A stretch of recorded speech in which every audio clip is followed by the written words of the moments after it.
भाई अब बनारस में आपका एक वीडियो मैंने देखा था, वो आपने उस पर लिखा हुआ था कि death hotel of Banaras. Death hotel, वो थोड़ा सेंसेशनलाइज करना पड़ता है यार। हाँ, बट तो वो है क्या, थोड़ा बताओ। बट एक्चुअली उसको मोक्ष भवन बोला जाता है, और इंग्लिश में ट्रांसलेट कर ले तो डेथ होटल बन जाएगा। बट वही वो आश्रम होते हैं जहाँ पे लोग चेक इन करते हैं only to die. The idea is कि आप बनारस में मरते हैं तो आपको मोक्ष की प्राप्ति होती है। अभी हम मानते हैं ना कि बर्थ होता है देन रीबर्थ होता है, बट वहाँ पे बिलीफ है कि हमें बर्थ और रीबर्थ पक गए, बर्थ और रीबर्थ की साइकिल से लिबरेट होना है, हमें मोक्ष चाहिए, हमें वापस जन्म नहीं चाहिए। तो माना जाता है बनारस में अगर आपकी मृत्यु होती है तो आपको मोक्ष मिल जाता है। तो लोगों का ये है कि वो बनारस में मरे, मगर अब बनारस में रहेंगे कहाँ, मुश्किल है भाई, महीना महीना कोई थोड़ी रह सकता है। तो ये मोक्ष भवन है जहाँ पे एक काशीलाभ मुक्ति भवन शायद इसका नाम है पूरा। तो यहाँ पे लोग चेक इन करते हैं जब वो अपनी एकदम डेथ बेड पे होते हैं, और वहाँ पे चेक इन करके उनको 7 दिन का समय दिया जाता है कि 7 दिन में अगर आप चले गए तो ठीक है, वरना आपको खाली करना है एंड देन कोई और आएगा। अच्छा, और ये आश्रम रन कौन कर रहा है, गवर्नमेंट? नहीं, गवर्नमेंट नहीं करती ये।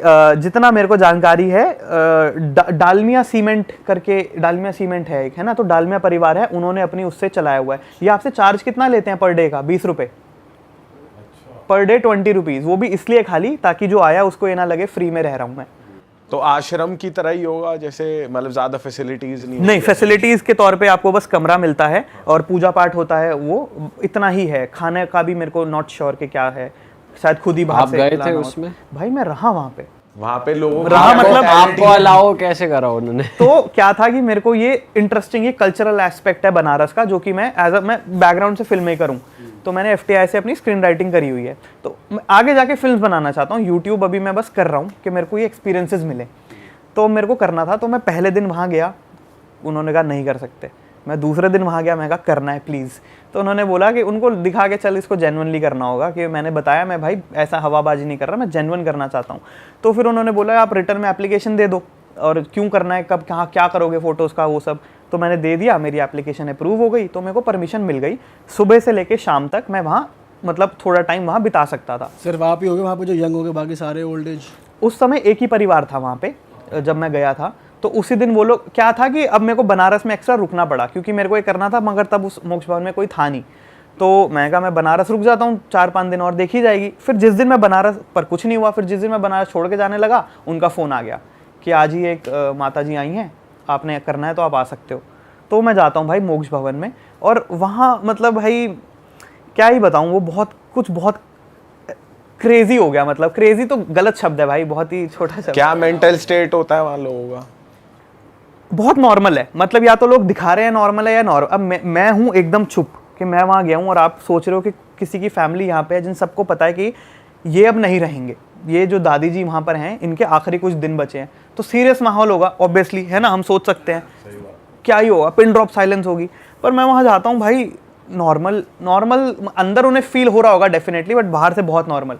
चाय पीते हैं साथ में, पूड़ी आलू खा रहे हैं वहीं पे बैठ के, और बातें कर रहे हैं। स्मॉल टॉक्स होता ही है, आप कुछ भी कर लो, स्मॉल टॉक्स तो आ ही जाते हैं जस्ट टू वो सप्रेस करने के लिए, ठीक है। तो मैं वहाँ पे पहले दिन जाता हूँ उस पर, क्योंकि मैं डॉक्यूमेंट करना चाहता था। ये जो किताब है इसके अंदर फोटोज़ हैं वहाँ की एग्जैक्टली, तो फोटोज़ देख सकते हैं उस मोक्ष भवन की। तो मैं वहाँ पहले दिन जाता हूँ, ये मैंने वीडियो पे नहीं बताया, पहले दिन मैं वहाँ जाता हूँ तो फैमिली से जस्ट थोड़ा कंफर्टेबल हो जाते हैं, ठीक है, कि हो गया। देन मैं दूसरे दिन फिर जाता हूँ। अब मैं जब दूसरे दिन जाता हूँ तो मैं थोड़े फल वगैरह साथ में ले जाता हूँ कि भाई जा रहे हैं तो फल ले जाए। मैं फल लेके जाता हूँ। पहले तो उनका परिवार था वहाँ पे उस मोक्ष भवन में, बट जब मैं देखने में जाता हूँ तो वहाँ पे खाली एक अंकल होते हैं, और जो दादी हैं वो होती हैं, और खाली एक अंकल जी होते हैं जो कि उनके दामाद थे, उनके बेटे नहीं थे, उनके दामाद थे, वो उनकी देखभाल कर रहे थे। बस वो कमरे में होते हैं। अंकल जी से मेरी बातचीत हो रही थी, तो मैं उनको फल देता हूँ, बैठता हूँ अंकल जी के साथ, और हम कुछ तो स्मॉल टॉक कर रहे होते हैं। तभी दादी जी जो लेटी हुई थी वो बिल्कुल ऐसी थी, बेजान सी, वो थोड़ा सा हिलती हैं, और वो बहुत टूटी आवाज़ में बोलती हैं कि उनको वॉशरूम यूज़ करना है, उनको बाथरूम जाना है। तो अब अंकल जी एकदम से उठते हैं और माता जी को उठाते हैं, और मेरे को भी बोलते हैं हेल्प करो, तो मैं करता हूँ। तो वहाँ ना एक तख्त होता है, खाली एक तख्त पड़ा होता है, तो तख्त पे उनको बिठाते हैं, मेरे को बोलते हैं इनका ध्यान रखो, मैं 1 मिनट में आ रहा हूँ। अब वो कमरे में खाली उन दादी जी को, मेरे साथ में दादी जी बैठी हैं, मैं यहाँ ऐसे बैठा हूँ, अंकल चले गए हैं बाहर, शायद आंटी को बुलाने गए, क्या करने गए, बाहर चले गए। और दादी मेरे को ऐसे देख रही हैं, यहाँ बैठी है ना दादी, और बेजान है बिल्कुल भाई। आप सोचो कोई लास्ट मोमेंट पे तो कैसे ही होगा, बेजान। बिल्कुल गिर रही हैं मेरे पे, ऐसे ऐसे मेरे को देख रही हैं, ऐसे ऐसे देख रही हैं, और देखते देखते मेरे कंधे पे सर रखती हैं और सारा मोशन सीज, बिल्कुल हिलना बंद।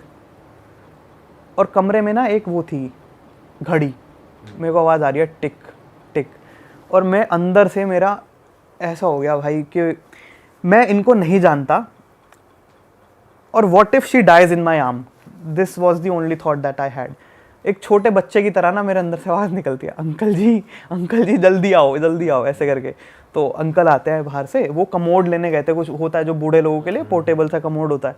तो अंकल आते हैं अंदर, आके फटाफट पानी आंटी के मुंह पे करते हैं, उनको ऐसे ऐसे करते हैं थोड़ा सा, आंटी वापस होश में आती है, एंड देन उस कमोड पे वो वहीं उसी रूम में उनको वॉशरूम कराते हैं। मैं भाग के बाहर निकल के जाता हूँ, बट वो कुछ मोमेंट थे जो 5-10 सेकेंड होंगे, बट वो ऐसे अंदर हो गए ना कि अंदर से हिला दिया भाई है आपको। तो इंटेंस मोमेंट है, बड़ा बहुत हिल बहुत जाती इंटेंस है भाई, बहुत ज़्यादा इंटेंस है, क्योंकि वहाँ पे मैं बोल रहा हूँ मैं गया था इंटेंस इमोशंस के साथ, बट देख रहा हूँ सब चिल है, और एकदम से वक्त बदल गया, और वहाँ जज्बात बहुत सारे लोगों को मोक्ष प्राप्त हुआ है, बहुत सारे। तो मैंने उनसे पूछा, जो वहाँ के केयर टेकर है, मैंने कहा आपको यहाँ, वो वहीं रहते हैं, उनका घर वहीं है, मतलब मैं कहा आपको यहाँ डर नहीं महसूस होता?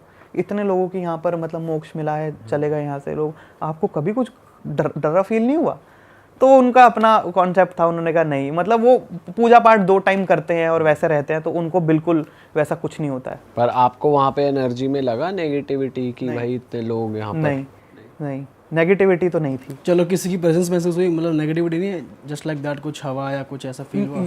नहीं यार, बट नहीं ऐसा भी नहीं है, प्रेजेंस भी नहीं, क्योंकि मैं अगेन बोल रहा हूँ वहीं पर ना मंदिर में वो 2 टाइम पूजा पाठ करते रहते हैं, एंड मोक्ष मिलना बहुत मतलब बड़ी बात मानी जाती है ना, मोक्ष मिल गया तो फिर उनकी है ही नहीं आत्मा यहाँ पे, दे आर लिबरेटेड। भाई हम आपसे भूत की बात जानना चाह रहे हैं, क्योंकि हमारे यहाँ होती रहती है ना, कभी एक्सपीरियंस हो आपका? यार भूत का नहीं हुआ, मैं वही बता रहा था इससे भी पहले आपको कि इंसान ज्यादा खतरनाक होते हैं, तो भूत तो इतना इंसान नहीं है। का हुआ है डरा देने वाला? मेरा ना ट्रैवल में लकीली मेरे साथ हमेशा काफी होलसम चीजें होती हैं, कभी कुछ ज्यादा नेगेटिव हुआ नहीं है, हुआ भी वो छोटी मोटी चीजें हुई होंगी, ज्यादा कुछ नहीं हुआ।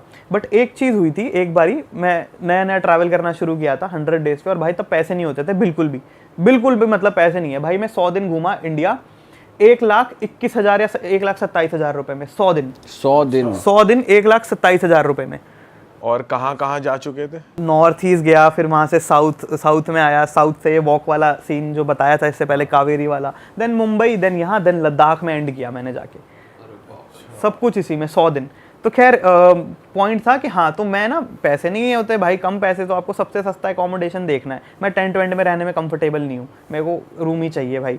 तो मैं अब एक जगह है जोरहाट असम में, तो वहाँ पे एक माजुली करके एक आइलैंड है, largest river island of the world, शायद इंडिया का तो है ही। तो ब्रह्मपुत्र नदी बहुत विशाल है, मतलब ओशन लगेगी भाई आपको, आप नदी के बीच में अगर आप शिप से जा रहे हो, आपको दूसरा एंड तो दिखेगा ही नहीं। अच्छा, इतनी वाइड नदी के ओशन लगता है, ठीक है। तो वहाँ पे पास में जोरहाट जगह है, रात वहीं बितानी थी, अगले दिन माजुली जाना था। अब मैंने क्या किया, बस स्टेशन के पास में सस्ता कमरा मिल जाता है, वहीं ले लेते हैं भाई। वो इतना गंदा कमरा था ना, मतलब क्या ही, मतलब वैसा बहुत सस्ता, इतना 300 रुपये का दिया होगा शायद, मेरे को याद नहीं है अभी। तो मैं उस कमरे के अंदर अब रात मैं घुसा, मैं कहा चलो रहना तो है ही भाई।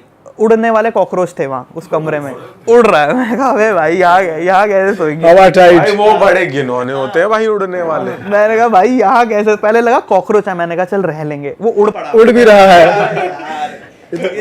है ठीक है। तो यहाँ अब ये जगह बहुत शेडी सी थी, बहुत शेडी, ठीक है। और रात में लाइट चली गई, गर्मी में बुरा हाल, एसी तो भूल जाओ, पंखा जो चल रहा था वो भी रुक गया। मैं जाग रहा हूँ ऐसे ऐसे करके। अब वहाँ इमरजेंसी लाइट होगी उनके पास, जो भी है। तो मैं लेटा हूँ अपने कमरे में, और मेरे को मेरे कमरे के बाहर ना भाई 2 शैडोज इधर जाती हुई दिख रही हैं। रात का बज रहा होगा, 2 बज रहा होगा।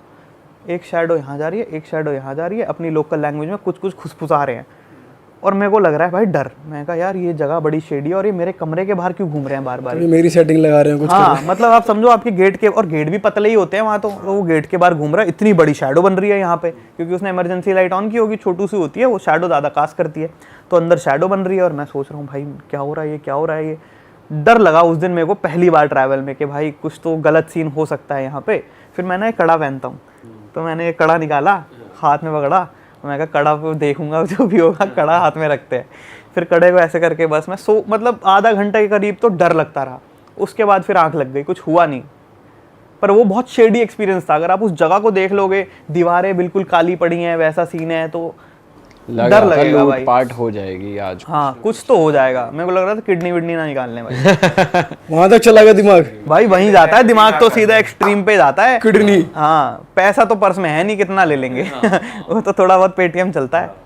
भाई नॉर्थ ईस्ट का कैसा रहा? भाई बेहद खूबसूरत। मेरे को नहीं पता आप लोगों की क्या इमेज है नागालैंड के बारे में, मेरी कुछ इमेज थी नागालैंड के बारे में। मैं गया भाई, आपकी क्या इमेज थी जाने से पहले? मेरे को लगा कुछ भी नहीं होगा वहाँ पे, लाइक वेरी रिमोट होगा और लोग पता नहीं कैसे होंगे, क्योंकि नहीं पता, अपने लिमिटेड नॉलेज है। मैं चले गया नागालैंड 100 डेज में, और मैं बोल रहा हूँ मैं लाइफ में पहली बार बैकपैकिंग अकेले कर रहा हूँ। अब सोचो अकेले पहली बार निकला हूँ मैं लंबे टाइम के लिए, और नागालैंड जा रहा हूँ मैं। ठीक है, मैं नागालैंड पहुँचता हूँ भाई, नागालैंड में मेरा सबसे प्यारा एनकाउंटर, सबसे प्यारा एक्सपीरियंस। बहुत बढ़िया लोग हैं, बहुत ज़्यादा। और अभी आप हिमाचल मतलब हिंदी बोलते हैं वो लोग सब? इंग्लिश बोलते हैं। अच्छा, इंग्लिश मतलब हर कोई नहीं बोल पाता है, कुछ लोग हिंदी समझते हैं। हिंदी समझता हुआ मोस्टली हर कोई है, बोलने में थोड़ा थोड़ा बोल लेते हैं, टूटी फूटी हिंदी, बट इंग्लिश कुछ लोग बोल लेते हैं। जो यंग जनरेशन है वो इंग्लिश बोलती है नागालैंड की। तो भाई वहाँ इतनी खूबसूरत जगह है ना वो, भाई मैं आपको इसके बाद आपको एक वीडियो दिखाऊंगा वहाँ का, इतनी खूबसूरत जगह। और मैं गया मानसून में रिकमेंडेड नहीं है वहाँ जाना, क्योंकि रोड टूट जाए भाई, रोड तो है ही नहीं भाई, गड्ढे हैं खाली। पहाड़ी एरिया ही है, बिल्कुल पहाड़ी एरिया है। और वहाँ फ्लाइट्स जाती है सब? फ्लाइट जाती है, शायद दीमापुर फ्लाइट जाती होगी। मैं तो ट्रेन से, मैं तो वैसे उससे गया था ट्रेन से, शायद दीमापुर जाती है। देन दीमापुर से आपको गाड़ी रेंट करनी पड़ती है कोहिमा के लिए। कोहिमा इज़ द कैपिटल वहाँ का। तो क्या सीन था, मतलब बेहद खूबसूरत, बंदे इतने ज़्यादा अच्छे, आपको उतने काइंड हार्टेड लोग शायद ही और कहीं मिले, शायद ही और कहीं मिले। Scary at the same time. Scary क्यों कह रहे हो? स्केरी क्यों कह रहा हूँ, क्योंकि मैं एक बार ना एक गांव में चले गया, ऐसे ही गांव जाता हूँ मैं, तो एक ये विलेज था, लोंगवा विलेज नाम है इसका, ये पड़ता है म्यांमार इंडिया बॉर्डर पे। और यहाँ का इंटरेस्टिंग विलेज क्यों है, क्योंकि जो इसका बॉर्डर है वो गांव के बीच से पास होता है। तो वहाँ पे जो गांव का अहंग बोलते हैं, किंग ऑफ द विलेज अहंग, तो मुखिया समझ लो, तो उनका घर है बड़ा सा, ठीक है, उनके घर के बीच से बॉर्डर जाता है। उनके घर की एक दीवार पे यहाँ इंडिया है, एक दीवार पे यहाँ म्यांमार है। अच्छा जी। और हाँ, और ये फैसिनेटिंग है काफ़ी कि कहते हैं कि उनकी डुअल सिटीजनशिप है, म्यांमार में भी जाते हैं वो, इंडिया में भी रहते हैं वो, वोट दोनों जगह देते हैं। Which was very interesting to me कि मैं वहाँ खड़ा हूँ और मैं, अब यहाँ इतना फन इंसिडेंट होता है, मैं वहाँ पहुँचता हूँ, वहाँ ना थोड़ी सी बीएसएफ या आर्मी का कुछ तो पोस्टिंग लगी हुई थी, तो वो बस आपसे पूछते हैं कि आपका नाम लिखते हैं, फ़ोन नंबर लिखते हैं, लेते हैं, और वो पूछते हैं कि क्या करने आए हो। तो मैं घूमने आया हूँ। अब तो काफ़ी लोग घूमने जाते हैं वहाँ, तब थोड़ा कम नोन था उस समय जब मैं गया था। एक वहाँ तो भाई होटल अगेन भूल जाओ आप, कुछ भी मिलता है। मैं फेसबुक से कुछ तो कोई किसी रैंडम बंदे का नंबर निकालता हूँ, पता चलता है एक होम स्टे है वहाँ पर मैं अपना कमरा सामान फेंकता हूँ, आता हूँ बाहर। अभी मैं इधर था, मैं सड़क के उस पार जाके एक दुकान, बस छोटी सी 5-7 दुकानें हैं, मैं उस दुकान में जाके मैगी खा लेता हूँ। खाने में क्या है, तो पैसा भी बड़ा कम है भाई, क्या खाएं, मैगी चाय पी लेते हैं। तो मैगी खा रहा होता हूँ, मैं बड़ा क्यूरियस हूँ भाई, म्यांमार जाना है। तो मैं खाते खाते दुकान वाले से पूछता हूँ कि भैया म्यांमार कहाँ पड़ेगा। वो बोलता है म्यांमार में तो बैठे हो। मैं कहता हूँ क्या, तो फिर वो मेरे को बाहर निकल के दिखाता है, कहता है ये जो रोड है ये बॉर्डर है, तो इस साइड आप खा रहे हो ये म्यांमार है, इस साइड इंडिया है। ऐसा सीन है भाई वहाँ पे। मैगी खाने म्यांमार चलेगा? मैगी खाने म्यांमार चलेगा। मैगी के शौकीन लग रहे हो ऐसा? नहीं इंटरनेशनली सही ट्रैवल कर लिया आपने गली पार करते ही। मतलब मैगी खाने भी बाहर चला गया तो इंडिया गया? भाई क्रेजी था वो, मैं कहा ये तो सही है। और वहाँ वाई चलती है, मैगी भी नहीं चलती, वाई ज्यादा चलती है उधर। पर खैर अब क्या होता है, मेरे को पता चलता है कि मैं जिस गाँव में घूम रहा हूँ ना, बाद में पता चलता है, मैं बिना रिसर्च के पहुंच जाता हूँ कहीं भी, मेरे को नहीं पता होता इतना, थोड़ी बहुत जानकारी रहती है बस। तो मैं बाद में पता चलता है कि भाई ये गाँव है फियरसम कोन्याक ट्राइब का। अब नागालैंड में बहुत सारे ट्राइब्स हैं, आई थिंक 16 है। पहले तो मेरे को सबके नाम भी पता थे, 16 के, क्योंकि मैं नागालैंड में 1 महीना बिताया हूँ, 1 महीना रहा था मैं नागालैंड। बट क्या अभी मैं भूल चुका हूँ नाम 16। तो 16 या 17 ट्राइब्स हैं, जिसमें से कोन्याक ट्राइब है, is the most fearsome tribe. वहाँ के लोगों पे वो लोग हेड हंटर्स होते थे। हेड हंटर, अब आप जो समझ रहे हो, हेड काट दिया, धड़ से अलग। तो वहाँ जो भी, वहाँ ना ये प्राइड की बात थी। तो आपने वेपन्स वगैरह भी उनके कुछ हैं? हाँ अभी सुनते जाओ। अभी तो क्या है, वो बहुत प्राइड की बात है कि अगर 2 ग्रुप्स के बीच में हो गया फाइट, तो वो क्या करते थे, बैटल है, सीधा गला कटेगा, और जो जीतता था, जिसने गला काटा है, उसके फेस पे टैटू होगा। तो जिसके अब जितने ज्यादा टैटूज हैं वो उतना ज्यादा काटे हुए हैं। हाँ, और वो लड़कियों में उतना पॉपुलर है, गांव में उसकी रिस्पेक्ट उतनी है, लड़कियों में हाइप है उसकी, बिल्कुल है भाई, और क्या। तगड़ा आदमी। हाँ, इज्जत की बात है। इज्जत की बात है। ये ऐसा पहले होता था, मैंने सुना 1965 तक होता था, इंडिपेंडेंस के बाद भी, बट फिर लॉ लाया गया, इसको पूरी तरह से बैन किया गया। अब हेड हंटिंग वहाँ प्रैक्टिस नहीं होती है, बट आप अभी भी चले जाओ तो आपको कुछ बूढ़े हेड हंटर्स मिल जाएंगे जो तब तो जवान थे मगर अब वो बूढ़े हो चुके हैं। तो मैं वैसे हेड हंटर से भी मिला, उनके फेस पे पूरे टैटू होते हैं भाई, और स्कल तो नहीं, बट वो वहाँ का ना अलग कुछ तो है, वो मिथुन करके होता है वहाँ, शायद एक भैंस का कुछ वेरिएंट है शायद मिथुन, तो उसके बड़े बड़े सींग रहते हैं घर के बाहर।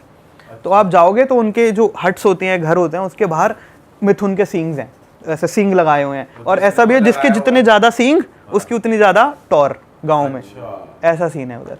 भाई ये तो भाई इंडिया के बारे में पहली बार हमें पता चल रहा है, हमें भी नहीं पता था भाई जब आपने इंटरेक्ट करा उनसे तो फिर क्या बातें करी आपने? उनसे तो नहीं, वो उनको तो बिल्कुल नहीं आती, हिंदी नहीं आती, इंग्लिश नहीं आती। करते ना, एक बूढ़े से बात की जिसके टैटू थे, उनसे आपने बात नहीं करी? उनसे क्या था, वो ट्रांसलेटर, एक लड़का विलेज का मैंने बोल दिया था, मैंने कहा भाई इनसे थोड़ा पूछ लो थोड़ा सा, तो मैं उसको बताता था, वो उसको बताता, उनको बताते थे। उन्होंने शायद 10 सर काटे थे भाई, अरे तेरी बाप रे। 10 सर काटे थे हेड हंटर्स भाई लेकिन जब ये लोकल ट्राइब्स, इनका आउटफिट अभी भी ट्रेडिशनल ट्राइब अब वाला तो नहीं या है, नहीं अब तो नहीं है, अब तो नहीं होता, ट्रेडिशनल तो नहीं है, बट ऑब्वियसली वो प्रिजर्व करते हैं। फेस्टिवल्स होता है नागालैंड में, बहुत बड़ा फेस्टिवल होता है, क्या बोलते हैं उसको, मैं एक तो मेमोरी इतनी पुअर है, 1 दिसंबर से 10 दिसंबर होता है हॉर्नबिल फेस्टिवल।